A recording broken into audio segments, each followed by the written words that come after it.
না ওইটার করা যাবে না তো বৃষ্টি আসছে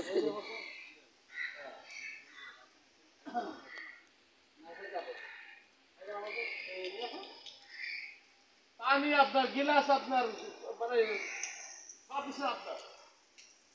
তোমার চোখের সামনে পড়ছে না যদি তুমি সেটা আনো না আপনি বলতে পারবেন সালটা আপনার আমি তো সে কথা বলিনি বলছি যে পানি আপনার গিলাস আপনার তোমার গাছ দিয়ে নারকেল বলছি তোমার দিদি ছেলের গাছ দিয়ে নারকেল বলছি না ওই গাছকে বিক্রি করো